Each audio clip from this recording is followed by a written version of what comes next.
ശീതീകരിച്ച ഹോട്ടൽ മുറിക്കുള്ളിൽ എബിയുടെ കരവലയത്തിനുള്ളിൽ ഞെരിഞ്ഞമരുമ്പോൾ സ്റ്റെല്ലയുടെ ശരീരം വിറച്ചു. എസിയുടെ തണുപ്പും അവന്റെ തലോടലും തരുന്ന സുഖവും അവളെ കോരിത്തരിപ്പിച്ചു. ദേഹം മൊത്തം അവൾക്ക് കുളിർന്നു. എബി, പതുക്കെ ചെയ്യടാ, എനിക്ക് നല്ല വേദന തോന്നുന്നു. എത്ര ദിവസം കാത്തിരുന്ന് കൊതിച്ചു കൊതിച്ചു കിട്ടിയതാ നിന്നെ, എനിക്ക് കൺട്രോൾ ചെയ്യാൻ പറ്റുന്നില്ല. എബി അവളുടെ ചുണ്ടുകൾ മൃദുലമായി നുകരാൻ തുടങ്ങി. അവന്റെ കൈകൾ അവളുടെ ശരീരത്തിലെ മൃദുലകൾ തേടി അലഞ്ഞു.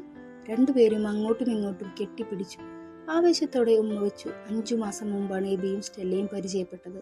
ദുബായിൽ ഒരുമിച്ച് ജോലി ചെയ്യുന്നവരാണിവർ. രണ്ടുപേർക്കും നാട്ടിൽ കുടുംബമുണ്ട്. പക്ഷേ അവിചാരിതമായി രണ്ടാളും അടുത്തുപോയി. നാട്ടിലെ തങ്ങളുടെ പങ്കാളിയെ മറന്ന് ഇരുവരും ഒന്നിച്ച് കിടക്ക പങ്കുടുകയാണ്. അതിൽ അവർക്കൊരു കുറ്റബോധവും തോന്നിയിട്ടില്ല. എബി, ഇന്നത്തെ മതിയടാ, എനിക്കിനി നിന്നെ താങ്ങാൻ വയ്യ. എൻ്റെ ഭർത്താവ് പോലും ഒരു ദിവസം 4-5 പ്രാവശ്യമൊന്നും ചെയ്യില്ല. നിന്റെ ഭർത്താവിന് എൻ്റെ അത്ര സ്റ്റാമിന കാണില്ല, എബി ചിരിച്ചുകൊണ്ട് പറഞ്ഞു. ഇതിപ്പോ എത്ര പ്രാവശ്യമായെന്നാണ് നിന്റെ വിചാരം? 4 ആയുള്ളൂ. സാധാരണ 5-6 റൗണ്ട് എന്നെ കൊണ്ട് ചെയ്യിപ്പിക്കുന്നത് നീയാണ്.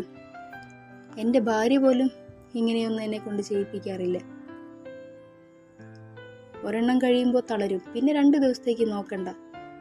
ഞാൻ അതൊക്കെ സമ്മതിക്കുന്നു, പക്ഷെ ഇന്നൊരു റൗണ്ട് കൂടി പറ്റൂല. ഞാൻ തളർന്നു. എങ്കിൽ നീ റെസ്റ്റ് എടുക്ക് സ്റ്റെല്ല, എന്നെ കെട്ടിപ്പിടിച്ച് കിടക്കടാ, സ്റ്റെല്ല കെഞ്ചി. എബി അവളെ ഇറുക്കി കെട്ടിപ്പിടിച്ചുകൊണ്ട് ബെഡിൽ കിടന്നു. നീ ലീവിന് പോയിട്ട് തിരിച്ചു വന്നപ്പോൾ തടിച്ചു. അതാണ് പെട്ടെന്ന് ഈ ക്ഷീണം വന്നത്. അത് ഞാനും വിചാരിച്ചു. നിന്റെ ഭർത്താവിന് നിന്നെ സംശയമൊന്നുമില്ലല്ലോ? ഇല്ല, അങ്ങേർക്ക് ഞാൻ അവിടെ നിന്ന് അയക്കുന്ന കാശ് മാത്രം മതി. നാട്ടിൽ ചെന്നിട്ട് നേരാവണ്ണം തൃപ്തിപ്പെടുത്താൻ അങ്ങേർക്ക് വയ്യ.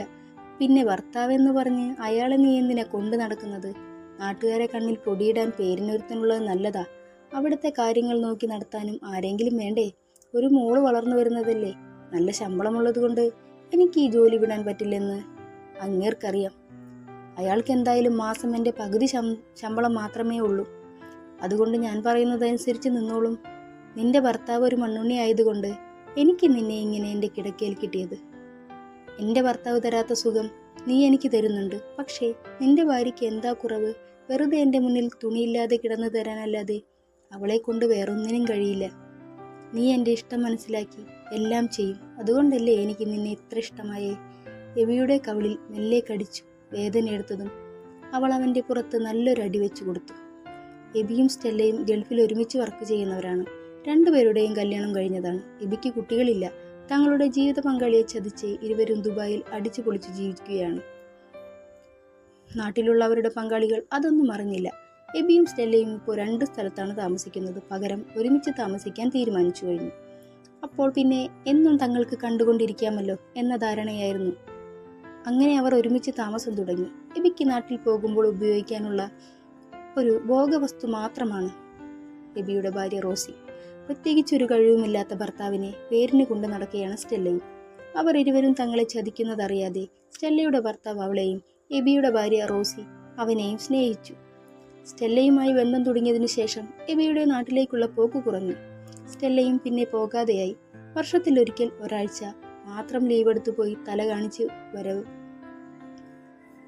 വർഷത്തിൽ 2 മാസം ലീവിന് വരുന്ന അവരെയും കാത്തിരിക്കുന്ന അവരുടെ പങ്കാളികൾക്ക് അത് വളരെ വിഷമമുണ്ടാക്കി. ഒരു വർഷത്തിൽ ആകെ ഒരാഴ്ച മാത്രമാണ് സ്റ്റെല്ലയുടെ ഭർത്താവ് തോമസിനെ അയാളെ ഭാര്യയെ അടുത്ത് കിട്ടുന്നത്. അതുപോലെ എബിയുടെ ഭാര്യ റോസിക്കും 365 ദിവസത്തിൽ 7 ദിവസവും മാത്രമാണ് അവനെ കിട്ടുന്നത്. അവൻ വന്നു പോകുമ്പോൾ ഓരോ വരവിലും ഒരു കുഞ്ഞിനെ ഈ വരവിലെങ്കിൽ കിട്ടുമെന്ന പ്രതീക്ഷയിലാണ് എബിയുടെ ഭാര്യ റോസി കഴിഞ്ഞിരുന്നത്. 2 മാസം കൂടെ ഉണ്ടായിരുന്ന ഭർത്താവ് ഇപ്പോൾ 2 ആഴ്ച പോലും തൻ്റെ കൂടെയില്ലെന്ന കാര്യം റോസിയെ വേദനിപ്പിച്ചു. അവൾക്ക് സങ്കടം സഹിക്കാൻ കഴിയുന്നുണ്ടായിരുന്നില്ല. നാട്ടിൽ എബിയുടെ അമ്മയ്ക്ക് മകന്റെ ഈ പെരുമാറ്റത്തിൽ സംശയം തോന്നി. തൻ്റെ ഭർത്താവിനെ പോലെ മകനും അന്യ സ്ത്രീകളോട് ചൂട തേടിപ്പോയോ എന്നുള്ള ഒരു ഉൾവിളി അവർക്ക് തോന്നി. അങ്ങനെയെങ്കിൽ അതൊന്നും അറിയണമെന്ന് അവർ കരുതി. മകന്റെ കുടുംബജീവിതവും തകരും. തൻ്റെ അവസ്ഥ റോസിക്ക് വരരുതെന്ന് ആ അമ്മ ആഗ്രഹിച്ചു. മകന്റെ ജീവിതം നേരിൽ കാണണമെന്നും ബോധ്യപ്പെടണമെന്നും കരുതി റോസിയോട് വേളാങ്കണ്ണിക്ക് പോവുകയാണെന്ന് കള്ളം പറഞ്ഞ് അവർ ദുബായിക്ക് വിമാനം കയറി.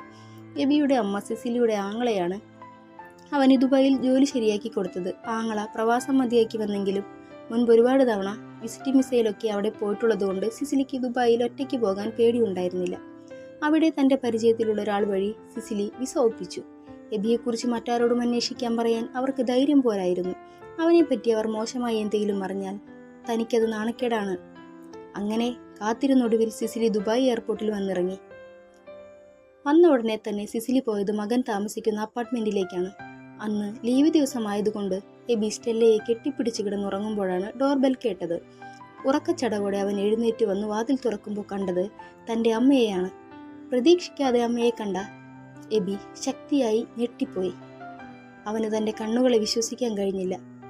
അമ്മ, അമ്മ, എന്താ ഇവിടെ? എങ്ങനെ ഇവിടെ എത്തി? ഞെട്ടിൽ മാറാതെ അവൻ ചോദിച്ചു. സിസിലി ഒന്നും മിണ്ടാതെ എബിയെ തള്ളി മാറ്റി അകത്തേക്ക് കയറി. ആരാ എബി വന്നത്? അപ്പോഴാണ് ബെഡ്റൂമിൽ നിന്നും സ്റ്റെല്ല അതും ചോദിച്ചുകൊണ്ട് ഇറങ്ങി വന്നത്. എബി നടുങ്ങിപ്പോയി. അമ്മ തന്നെ സംശയം തോന്നിയിട്ടാണ് ഇവിടെ വന്നതെന്ന് അവൻ ഉറപ്പായി. സ്റ്റെല്ലയെ നേരിൽ കണ്ടതുകൊണ്ട് ഇനി തനിക്കൊന്നും പിടിച്ചു നിർത്താൻ കഴിയില്ല എന്ന് അവന് മനസ്സിലായി. ഹാളിൽ നിൽക്കുന്ന സിസിലിയെ കണ്ട് സ്റ്റെല്ലയ്ക്ക് അത് അവൻ്റെ അമ്മയാണെന്ന് മനസ്സിലായി. അവർക്ക് അവരുടെ ഫോട്ടോ കാണിച്ചു കൊടുത്തിട്ടുണ്ട്. നീ ഇവിടെ ഭാര്യയുടെ കുറവ് നികത്താൻ ഒരുത്തിയെ കൂടെ പൊറപ്പിച്ചിട്ടുള്ളത് കൊണ്ടാണല്ലോ നാട്ടിലേക്ക് വരാത്തത്. നീ ഇവിടെ കിടന്ന് സമ്പാദിച്ചത് മതി. മര്യാദയ്ക്ക് ഇവിടെ തീർക്കാനുള്ളത് എന്താണെന്ന് വെച്ചാൽ അത് തീർത്തിട്ട് ഒരാഴ്ചയ്ക്കുള്ളിൽ നാട്ടിലേക്ക് വന്നോണം. മതി നിന്റെ ഇവിടുത്തെ സേവനം. നിന്റെ തന്ത പോയ വഴിയെ പോകാനാണ് നിന്റെ ഉദ്ദേശമെങ്കിൽ അത് ഞാൻ സമ്മതിക്കില്ല. എങ്കിൽ എൻ്റെ സ്വത്തുക്കൾ മുഴുവൻ ഞാൻ റോസിക്ക് എഴുതി കൊടുക്കും. സിസിലി പറഞ്ഞു കേട്ട് എബി ഞെട്ടി നിൽക്കുമ്പോൾ അവർ അവൻ്റെ ചെകിടിൽ ഒരെണ്ണം പൊട്ടിച്ചു. ശേഷം വന്നതുപോലെ തന്നെ അവർ പുറത്തേക്ക് ഇറങ്ങിപ്പോയി. സ്റ്റെല്ലയെ ഒന്ന് നോക്കുക കൂടി ചെയ്തില്ല. അവർ അമ്മ പറഞ്ഞാൽ പറഞ്ഞതുപോലെ ചെയ്യുമെന്ന് അവൻ അറിയാം. അതുകൊണ്ട് തന്നെ ഒരാഴ്ച പോലും വൈകാൻ നിൽക്കാതെ അവൻ ജോലി രാജിവെച്ചു പോയി. സ്റ്റെല്ലയോട് ബായ് പറഞ്ഞ് തനിക്ക് തൻ്റെ അമ്മയുടെ വാക്ക് ധിക്കരിക്കാൻ പറ്റില്ലെന്നും പറഞ്ഞ് നാട്ടിലേക്ക് പോയി. മകനെ തിരിച്ചു